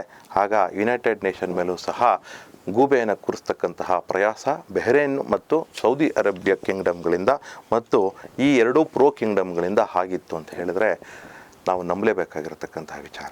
ಈಜಿಪ್ಟಿಗೆ ಬನ್ನಿ. 8 ಲಕ್ಷದಿಂದ 20 ಲಕ್ಷ ಶಿಯಾ ಮುಸ್ಲಿಮ್ಸ್ ಇದ್ದಾರೆ. 10 ಕೋಟಿ ಪಾಪ್ಯುಲೇಷನ್ ಇರತಕ್ಕಂತಹ ಈಜಿಪ್ಟಲ್ಲಿ ತತ್ಸುಮಾರು 2 ಕೋಟಿ ಕ್ರಿಶ್ಚಿಯನ್ಸ್ ಇದ್ದಾರೆ. ಅಂದರೆ 8 ಕೋಟಿ ಮುಸ್ಲಿಮ್ಸ್ ಇದ್ದಾರೆ. 8 ಲಕ್ಷದಿಂದ 20 ಲಕ್ಷ ಇರತಕ್ಕಂತಹ ಶಿಯಾ ಮುಸ್ಲಿಮ್ಸ್ಗೆ ಇಲ್ಲಿ ಮೈನಾರಿಟಿ ಅಂತ ಕನ್ಸಿಡರ್ ಮಾಡಬೇಕು. ಇಲ್ಲೂ ಸಹ ಅವರು ಮುಬಾರಕ್ ಅಂತ ಒಬ್ಬರು ಈಜಿಪ್ಷನಲ್ಲಿ ಪ್ರೆಸಿಡೆಂಟ್ ಆಗಿರ್ತಾರೆ. 2013ರಲ್ಲಿ ಶಿಯಾಸ್ ಮೇಲೆ ಅಟ್ಯಾಕ್ ಆಗುತ್ತೆ. ಇಲ್ಲೂ ಸಹ 10,000 to 15,000 ಜನ ಮ್ಯಾಸಿಕರ್ ಆಗುತ್ತೆ ಅಂತ ಹೇಳಿ ರೆಕಾರ್ಡ್ ಸಿಗುತ್ತೆ. ನಾನು ಭಾರತದ ವಿಚಾರಗಳನ್ನು ಆಗಲೇ ಹೇಳಿದೆ ತಮಗೆ. 1989ರಲ್ಲಿ ಇಲ್ಲಿ ಅಟ್ಯಾಕ್ಸ್ ಆದಾಗ ಶಿಯಾ ಸೂನಿ ಮುಸ್ಲಿಮ್ಸ್ ಗಲಾಟೆಯಲ್ಲಿ ಲಕ್ನೋನಲ್ಲಿ ಅನೇಕ ಜನ ಕಲ್ಲುಗಳನ್ನು ಒಬ್ಬರ ಮೇಲೊಬ್ಬರು ತೂರಾಡ್ಕೊತಾರೆ. ಭಾರತದ ರಾಜಕಾರಣಿಗಳು ಹೀನಾಯವಾಗಿ ಅಪೀಸ್ಮೆಂಟ್ ಮಾಡಿ ಈ ಸೂನಿ ಶಿಯಾ ಮುಸ್ಲಿಮ್ಸ್ನ ಒಟ್ಟುಗೂಡಿಸ್ತಕ್ಕಂತಹ ಕಾರ್ಯಗಳನ್ನು ಸತತವಾಗಿ ಮಾಡ್ತಿರ್ತಾರೆ. ಯಾಕೆ ಅಂತಂದರೆ ಇವ್ರಿಗೆ ಅಪೀಸ್ ಮಾಡಬೇಕಲ್ವ. ಇವರು ಬರೀ ನೆನಪಿಟ್ಕೊಳ್ಳಿ, ಇಲ್ಲಿ ಒಂದು ವಿಚಾರ ಹೇಳ್ತಾನೆ. ಇವರು ಒಕ್ಕಲಿಗರನ್ನು ಒಬ್ಬ ಮರ್ಸ್ ಒಕ್ಕಲಿಗ, ಗಂಗಾಟ್ಕಾರ ಒಕ್ಕಲಿಗ, ಕುಂಚೊಗಟ್ಟುಗಳ, ನಾಮದಾರ ಒಕ್ಕಲಿಗ ಅಂತ ನೋಡ್ತಾರೆ. ಲಿಂಗಾಯತರನ್ನ ನೀನು ಪಂಚಮಸಾಲಿಗ, ಸಾದಿ ಲಿಂಗಾಯತ, ವೀರಶೈವ ಲಿಂಗಾಯತ, ನೀನು ಜಂಗಮ ಲಿಂಗಾಯತ ಅಂತ ನೋಡ್ತಾರೆ. ಆದರೆ ಮುಸ್ಲಿಮ್ಸ್ ಮಾತ್ರ ಇವರೆಲ್ಲನೂ ಸಹ ಮುಸ್ಲಿಮು ಅಂತ ನೋಡ್ತಾರೆ. ದಲಿತರನ್ನ ಇವರೇನು ಬಿಟ್ಟಿಲ್ಲ. ದಲಿತರನ್ನ ನೀನು ಲೆಫ್ಟ್ ಅಂತ ನೋಡ್ತಾರೆ, ನೀನು ರೈಟ್ ಅಂತ ನೋಡ್ತಾರೆ, ಅಲ್ಲಿ ನೀನು ಬೋವಿ ಅಂತ ನೋಡ್ತಾರೆ, ನೀನು ಬೇರೆ ಬೇರೆ ಅಂತ ಇವರು ಲಿಸ್ಟ್ ಮಾಡ್ಕೊತ ಹೋಗ್ತಾರೆ. ಆದರೆ ಮುಸ್ಲಿಮ್ಸಿಗೆ ಬಂದಾಗ ಮಾತ್ರ ಈ ರಾಜಕಾರಣಿಗಳು, ಮುಲಾಯಂ ಸಿಂಗ್ ಯಾದವ್ ಇಲ್ಲಿ, ಲಾಲು ಪ್ರಸಾದ್ ಯಾದವ್ ಇಲ್ಲಿ, ಸಿದ್ದರಾಮಯ್ಯ ಅಂತಕ್ಕಂತಹ ಒಬ್ಬ ವ್ಯಕ್ತಿ ಇರಲಿ, ಇವರೆಲ್ಲವೂ ಸಹ ಇವ್ರನ್ನ ಒಟ್ಟುಗೂಡಿಸ್ತಕ್ಕಂತಹ ಪ್ರಯತ್ನ ಮಾಡ್ತಿದ್ದಾರೆ. ಅದರಿಂದಾಗಿ ಭಾರತದಲ್ಲಿ ಸೂನಿ ಶಿಯಾ ಗಲಾಟೆ ಏನಿದೆ ಸದ್ಯಕ್ಕೆ ನಮಗೆ ಜಾಸ್ತಿ ಕಾಣಿಸ್ತಿಲ್ಲ. ಆದರೆ ಬೇರೆ ಪ್ರದೇಶಗಳ ಕಾಣಿಸ್ತಿದೆ ಅಂದರೆ ಖಂಡಿತವಾಗ್ಲೂ ಇವತ್ತಿಗೆ ಮಲೇಷ್ಯಾದಲ್ಲಂತೂ ಸಹ ನೀವು 2013ರಲ್ಲಿ ತತ್ಸುಮಾರು 2.5 ಲಕ್ಷ ಶಿಯಾಸ್ ಮೇಲೆ ಕಲ್ಲುಗಳನ್ನು ತೂರಿದ್ರು ಅಂತಕ್ಕಂತಹ ವಿಚಾರ ನಮಗೆ ಸಿಗುತ್ತೆ. ಇವತ್ತಿಗೂ ಸಹ ಸೂನೀಸ್ ಏನಿದ್ದಾರೆ ಆ್ಯಕ್ಟಿವ್ ಆಗಿ ಗ್ರೂಪ್ಸ್ ಮಾಡಿಕೊಂಡು ಶಿಯಾಸ್ನ ಯಾವ ರೀತಿಯ ಕಂಟ್ರೋಲ್ ತೊಗೊಬೇಕು ತೊಗೊತಿದ್ದಾರೆ. ಇದು ಫೆಡ್ರಲ್ ಗೌರ್ನಮೆಂಟ್ ಇದೆ. ಇಲ್ಲಿ ಫೆಡ್ರಲ್ ಗೌರ್ನಮೆಂಟ್ ಇರೋದರಿಂದ 6 ರಾಜ್ಯಗಳಿವೆ. 6 ರಾಜ್ಯಗಳು ಸಹ ಫತ್ವಾಗಳು ಬೇರೆ ಬೇರೆ ರೀತಿ ಬರೋದರಿಂದ ಸ್ವಲ್ಪ ಕಾನ್ಫ್ಲಿಕ್ಟು ಜಾಸ್ತಿ ಆಚೆ ಕಡೆ ಕಾಣಿಸ್ತಿಲ್ಲ. ಈ ISI ಅನ್ನತಕ್ಕಂತಹದ್ದು ಶಿಯಾಸ್ನ ಟಾರ್ಗೆಟ್ ಮಾಡಿಕೊಂಡು ಅಕ್ಟೋಬರ್ 2000ದಿಂದ ಇಡೀ ಪ್ರಪಂಚದಾದ್ಯಂತ ಕೆಲಸ ಮಾಡ್ತಾ ಇದೆ. ಇನ್ನು ಇರಾಕ್ಗೆ ಬಂದುಬಿಡಿ. ಇರಾಕ್ನಲ್ಲೂ ಸಹ ನೀವು ಸದ್ದಾಮ್ ಹುಸೇನ್ ಅನ್ನತಕ್ಕಂತಹ ವ್ಯಕ್ತಿ, ಈತ ಒಂದು ಸೂನಿ. ಆದರೆ ಇಲ್ಲಿನ ಪಾಪ್ಯುಲೇಷನ್ ಏನಿತ್ತು ತತ್ಸುಮಾರು 55 to 65% ಶಿಯಾಸ್ ಇದ್ದರು. ಅವ್ರ ಮೇಲೂ ಸಹ ಡಾಮಿನೇಷನ್ ಸತತವಾಗಿ ಕಕ್ಕೊಂಬಂತು. ಅದಾದಮೇಲೆ ಅಂದರೆ ಸದ್ದಾಮ್ ಹುಸೇನ್ ತೀರೋದ್ಮೇಲೂ ಸಹ ಇಲ್ಲಿ ಡಾಮಿನೇಷನ್ನು ಏನು ಕಡಿಮೆ ಏನಾಗಿಲ್ಲ. ಯಾಕಂದರೆ ಸೂನೀಸು ಕಡಿಮೆ ಇದ್ದರೂ ಸಹ ಪಾಪ್ಯುಲೇಷನ್ನು ಶಿಯಾಸ್ ಮೇಲೆ ಯಾವ ರೀತಿ ಡಾಮಿನೇಷನ್ ಮಾಡಿದ್ದಾರೆ ಅಂದರೆ 2014ರಲ್ಲಿ 2 ಬಾರಿ ISISಯಿಂದ ಅಟ್ಯಾಕ್ ಆಗ್ತದೆ. ಅಲ್ಲಿ ಒಂದು ಬಾರಿ 40 ಜನ, ಇನ್ನೊಂದು ಬಾರಿ 1700 ಜನ ಸತ್ರು ಅನ್ನತಕ್ಕಂತಹ ರೆಕಾರ್ಡ್ಸ್ ಇದೆ. 2015ಕ್ಕೆ ಬನ್ನಿ ನೀವು. ಸಾಧಾರಣ ಅನ್ನತಕ್ಕಂತಹ ಒಂದು ಸಿಟಿ 76 ಜನ ಸತ್ತೋದ್ರು ಅಂತ ಹೇಳಿ ಒಂದು ರೆಕಾರ್ಡ್ ಸಿಗ್ತದೆ. 2016ರಲ್ಲಿ ತತ್ಸುಮಾರು 5 ಬಾರಿ ಅಟ್ಯಾಕ್ ಆಗುತ್ತೆ. ಒಂದು ಬಾರಿ 75, ಇನ್ನೊಂದು ಬಾರಿ 18, ಇನ್ನೊಂದು ಬಾರಿ 281, ಇನ್ನೊಂದು ಬಾರಿ 300, ಇನ್ನೊಂದು ಬಾರಿ 292 ಜನ ಶಿಯಾ ಮುಸ್ಲಿಮ್ಸು ಹತ್ಯೆ ಹೊಂದಿದ್ರು ಅಂತ ಹೇಳಿ ರೆಕಾರ್ಡ್ ಸಿಗುತ್ತೆ. 2021ರಲ್ಲಿ ಮೊನ್ನೆ ರೀಸೆಂಟಾಗಿ ಬಾಗ್ದಾದಲ್ಲಾದಂತಹ ಅಟ್ಯಾಕಲ್ಲಿ 30 ಜನ, ಇನ್ನೊಂದು ಅಟ್ಯಾಕು ಅಕ್ಟೋಬರ್ 27ನೇ ತಾರೀಕು 2021ರಲ್ಲಿ ಆಗ್ತದೆ. ಅದರಲ್ಲೂ ಸಹ 4 ಜನ ಸತ್ತೋದ್ರು, ಅನೇಕ ಜನ ಗಾಯಾಳುಗಳಾದರು ಅಂತಕ್ಕಂತಹ ರೆಕಾರ್ಡ್ ಸಿಗುತ್ತೆ. ನೀವು ನೈಜೀರಿಯಾಗೆ ಹೋಗಿ, ನೈಜೀರಿಯಾದಲ್ಲಂತೂ ಸಹ ಸುನಿ ಶಿಯಾ ಗಲಾಟೆ ಏನಾಗಿದೆ, ಇಂಟರ್ನ್ಯಾಷನಲ್ ಅಫೇರ್ ಆಗಿಬಿಟ್ಟಿದೆ. ಎಲ್ಲರೂ ಸಹ ಅವ್ರಿಗೊಬ್ರು ಫಂಡ್ ಮಾಡ್ತಾರೆ, ಇವ್ರಿಗೊಬ್ರು ಫಂಡ್ ಮಾಡ್ತಾರೆ. ಅಂದರೆ ಈ ಶಿಯಾ ಮತ್ತು ಸುನಿ ಕಾನ್ಫ್ಲಿಕ್ಟ್ಗೆ ಯಾವುದಾದ್ರು ಲ್ಯಾಬ್ ಏನಾದರೂ ಇದೆ ಅಂದರೆ ಅದು ನೈಜೀರಿಯಾ ಅಂತ ಹೇಳಿ ಅಲ್ಲಿನ ಪೇಪರ್ ರಿಪೋರ್ಟ್ಸ್ ಹೇಳ್ತವೆ. ನೀವು ಒಂದು ಬಾರಿ ಅಲ್ಲ, 2014, 2015, 2018ರಲ್ಲಿ ಮ್ಯಾಸಿಕರ್ಸ್ ಆಗಿ ತುಂಬ ಜನಕ್ಕೆ ತಮ್ಮ ತಮ್ಮ ಪ್ರಾಣಗಳನ್ನು ಕಳ್ಕೊಂಡಿದ್ದಾರೆ ನೈಜೀರಿಯಾದಲ್ಲಿ ಅನ್ನತಕ್ಕಂಥದಕ್ಕೆ ನೈಜೀರಿಯಾ ಸಾಕ್ಷಿಯಾಗಿದೆ. ಪಾಕಿಸ್ತಾನಲ್ಲಂತೂ ಸಹ ಈ ಅಹಮದೀಸ್ನ, ಶಿಯಾಸ್ನ, ಅಜ್ರೈಟ್ಸ್ನ ಇವ್ರನ್ನೆಲ್ಲರೂ ಸಹ, ಡೋರೆ ಮುಸ್ಲಿಮ್ಸ್ನ ಇವ್ರನ್ನೆಲ್ಲರೂ ಸಹ ರೆಗ್ಯುಲರಾಗಿ ಮ್ಯಾಸಿಕರ್ ಮಾಡ್ತಕ್ಕಂತಹದ್ದು ಪಾಕಿಸ್ತಾನಿ ಕಲ್ಚರ್. ಈಗ 2012ರಿಂದ 2015ರವರೆಗೂ 1900 ಶಿಯಾ ಸತ್ತೋಗಿದ್ರು ಅಂತ ರೆಕಾರ್ಡ್ ಸಿಕ್ಕಿದ್ರೆ ಅಲ್ಲಿ ಹೆಂಗಸರು, ಗಂಡಸರು ಮತ್ತು ಮಕ್ಕಳಿಗೆ ಯಾವುದೂ ಡಿಫ್ರೆನ್ಸ್ ಇಲ್ಲ, ಎಲ್ಲರೂ ಸತ್ತೋಗಿದ್ದಾರೆ ಅನ್ನತಕ್ಕಂತಹ ರೆಕಾರ್ಡ್ ಸಿಗುತ್ತೆ. ಡಾಕ್ಟರ್ಸು, ಬಿಸ್ನೆಸ್ ಮೆನ್ಸು ಮತ್ತು ಪ್ರೊಫೆಷ್ನಲ್ಸು ಕರಾಚಿನಲ್ಲಿ ಯಾವುದೇ ರೀತಿ ಪ್ರಾಕ್ಟೀಸ್ ಮಾಡೋಂಗಿಲ್ಲ. ಪ್ರಾಕ್ಟೀಸ್ ಮಾಡಿದ್ರೆ ಅದು ಓನ್ಲಿ ಸೂನೀಸ್ ಆಗಿರಬೇಕು, ಶಿಯಾಸ್ ಮಾಡೋಂಗಿಲ್ಲ ಅನ್ನತಕ್ಕಂತಹ ಫರ್ಮಾನ್ ISIS ಅವರು ಹೊರಡಿಸಿದ್ದಾರೆ. ಅಲ್ಲಿ ಅನೇಕ ಬಾರಿ ಅನೇಕ ಶಿಯಾ ಮಾಸ್ಕ್ಸ್ ಮೇಲೆ ಅಟ್ಯಾಕ್ ಆಗಿದೆ. ಮೊನ್ನೆ ನಡೆದಂತಹ ಮಾರ್ಚ್ 4, 2022 ಒಂದು ಪೇಶಾವರ್ನಲ್ಲಿ ಒಂದು ಮಾಸ್ಕ್ ಮೇಲೆ ಅಟ್ಯಾಕ್ ಆಗುತ್ತೆ. 61 ಜನ ಶಿಯಾ ಸತ್ತೋಗ್ತಾರೆ, 196 ಜನ ಗಾಯಗಳಾಗ್ತಾರೆ. ಅಫ್ಘಾನಿಸ್ತಾನಲ್ಲಂತೂ ಸಹ ನೀವು ಹಿಂದೆ ತಾಲಿಬಾನ್ ಟೇಕ್ ಓವರ್ ಆಗಿತ್ತು, ಅದಾದಮೇಲೆ ಅಲ್ಲಿ ಒಂದು ಡೆಮಾಕ್ರೆಟಿಕಲ್ ಪ್ರೊಸೆಸ್ ಇತ್ತು. ಡೆಮಾಕ್ರೆಟಿಕಲ್ ಪ್ರೊಸೆಸ್ ಇದ್ದಂತಹ ಒಂದು ಸಂದರ್ಭದಲ್ಲೂ ಸಹ 2015, 2016, 2016ರಲ್ಲಿ 3 ಅಟ್ಯಾಕು, 2017ರಲ್ಲಿ 4 ಅಟ್ಯಾಕ್ ಆಗುತ್ತೆ.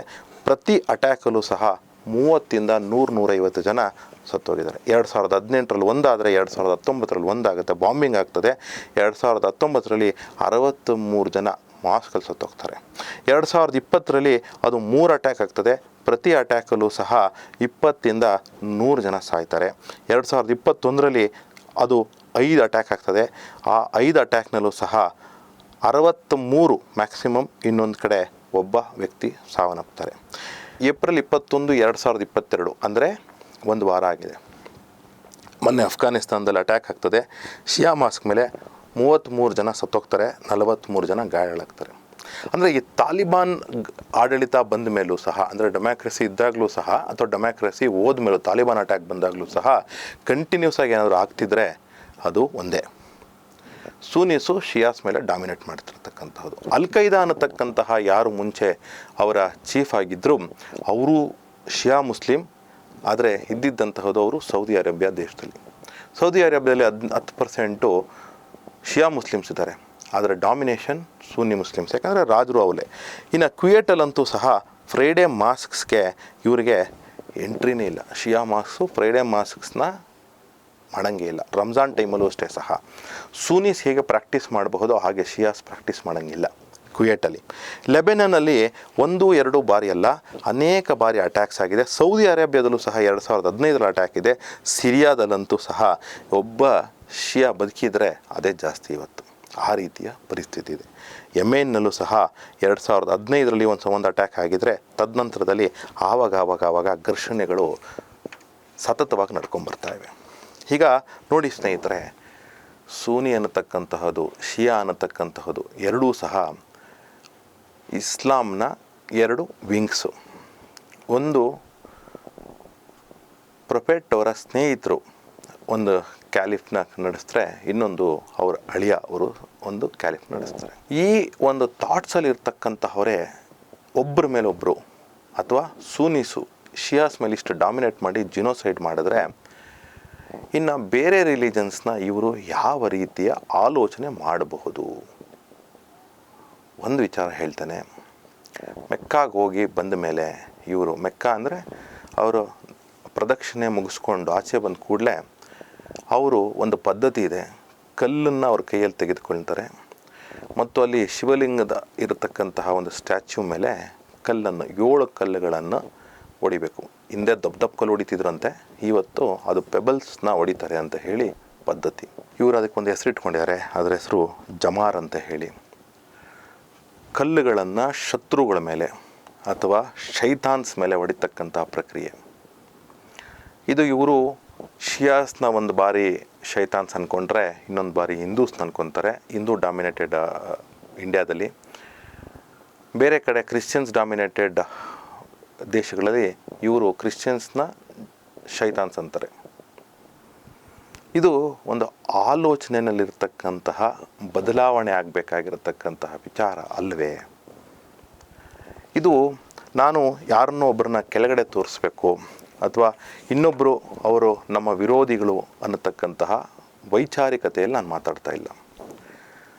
ಒಂದು ನಾಗರಿಕ ಸಮಾಜದಲ್ಲಿ ಒಂದು ಸಮಾಜವನ್ನು ನಾವು ಕಟ್ಟಬೇಕಾಗಿರ್ತಕ್ಕಂತಹ ಸಂದರ್ಭದಲ್ಲಿ ಎಲ್ಲ ಮನುಷ್ಯರು ಸಹ ಸರ್ವಧರ್ಮ ಸಮಾನತೆ ಅನ್ನತಕ್ಕಂತಹ ಒಂದು ಪರಿಕಲ್ಪನೆ ಇರಬೇಕು. ವಸುದೈವ ಕುಟುಂಬಂ ಅನ್ನತಕ್ಕಂಥ ಒಂದು ಪರಿಕಲ್ಪನೆ ಇರಬೇಕು. ನಾನೇ ಸರಿ, ನನ್ನ ತತ್ವನೇ ಸರಿ, ನನ್ನ ಡಾಕ್ಟ್ರೇನೇ ಸರಿ, ನನ್ನ ಥಿಯಾಲಜಿನೇ ಸರಿ, ನನ್ನ ಪ್ರಾಕ್ಟೀಸ್ ಸರಿ ಅನ್ನತಕ್ಕಂತಹ ಒಂದೇ ಒಂದು ನಂಬಿಕೆಯನ್ನು ನಾವು ಇಟ್ಕೊಂಡ್ರೆ ಹೇಗೆ ನಾವು ಸಮಾಜ ಕಟ್ಟಕ್ಕಾಗ್ತದೆ? ಕೆಲವು ಬಾರಿ 20% ಇದ್ದರೂ ಸಹ ಡಾಮಿನೇಷನ್ ನಡೆಯುತ್ತೆ, ಕೆಲವು ಬಾರಿ 30% ಇದ್ದರೆ ಡಾಮಿನೇಷನ್ ನಡೆಯುತ್ತೆ, ಕೆಲವು ಬಾರಿ 70% ಇದ್ದಾಗ 30% ಅವ್ರ ಮೇಲೆ ಡಾಮಿನೇಷನ್ ನಡೆಯುತ್ತೆ. ನನ್ನ ಒಂದು ರಿಕ್ವೆಸ್ಟ್ ಏನು ಅಂತಂದರೆ, ನನ್ನ ಇಸ್ಲಾಮಿಕ್ ಸ್ಕಾಲರ್ಸ್ನ ಸ್ನೇಹಿತರುಗಳಿಗೆ, ನಾವು ಯಾರ ಬಗ್ಗೆನೂ ವಿರೋಧ ವ್ಯಕ್ತಪಡಿಸ್ತಿಲ್ಲ. ಇಲ್ಲಿ ಒಂದು ಸಮಯ ಬಂದಿದೆ ಎಲ್ಲಿ ನಾವು ನಮ್ಮ ಪ್ರಿನ್ಸಿಪಲ್ಸು ಮತ್ತು ನಮ್ಮ ಡಾಕ್ಟ್ರೈನ್ಸ್ನ ತಿದ್ದುಕೊಳ್ಳತಕ್ಕಂತಹ ವಿಚಾರ. ಹಿಂದೆ ಇದೇ ಭಾರತದಲ್ಲಿ ಸತಿ ಪದ್ಧತಿ ಇತ್ತು, ಯಾವುದೇ ಕಾರಣಕ್ಕಿರಲಿ ಅದು ಬೇರೆ ವಿಚಾರ. ತಿದ್ದುಕೊಳ್ಳತಕ್ಕಂತಹ ಒಂದು ಸಂದರ್ಭ ಬಂತು, ತಿದ್ದುಕೊಳ್ಳತಕ್ಕಂತಹ ಒಂದು ಕಾರ್ಯ ನಡೀತು. ಇನ್ನು ಕೆಲವರು ಹೇಳ್ತಾರೆ ಮನುವಾದದಲ್ಲಿ ಅನೇಕ ವಿಚಾರಗಳಿತ್ತು ಅಂತ ಹೇಳಿ. ಆ ಮನುವಾದದ ವಿಚಾರನೂ ಸಹ ತಿದ್ದುಕೊಳ್ಳತಕ್ಕಂತಹ ಒಂದು ಸಂದರ್ಭ ಬಂತು.